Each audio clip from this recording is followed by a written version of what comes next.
শোনো, তোমাকে আজ খুব সুন্দর লাগছে। তোমাকে আমি কতবার বলেছি এই নোংরা হাতে আমাকে ছুবে না।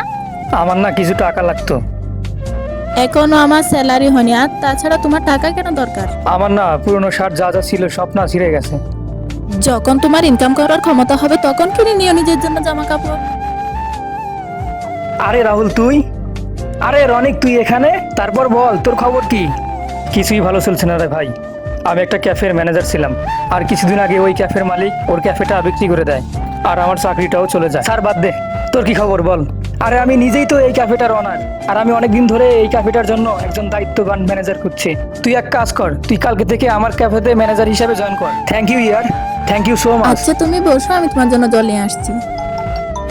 হ্যালো স্যার, গুড ইভিনিং, বলুন। তোমার গলাটা ভার লাগছে কেন? কি হয়েছে তোমার? বসের ফোন এসেছিল, উনি বলেছিলেন কিছু এমপ্লয়িকে নাকি তার জব থেকে বার করে দিবেন। ওনার বিজনেসে নাকি লস হচ্ছিল, আর সেই লিস্টে আমারও নাম আছে। যখন আমার চাকরি ছিল না, তখন তুমি আমায় রোজ কিছু না কিছু বলতে, রোজ ছোটোখাটো কথা শোনাতে। তুমি চিন্তা করো না, আমি তোমায় কিচ্ছু বলবো না। আমাকে প্লিজ ক্ষমা করে দিও। যা হয়েছে ভুলে যাও। তুমি যে তোমার নিজের ভুল বুঝতে পেরেছো, এই আমার কাছে অনেক। এই ছেলের সুন্দর মনের জন্য একটা তো ভিডিওতে লাইক হতেই পারে, তাই না বন্ধুরা?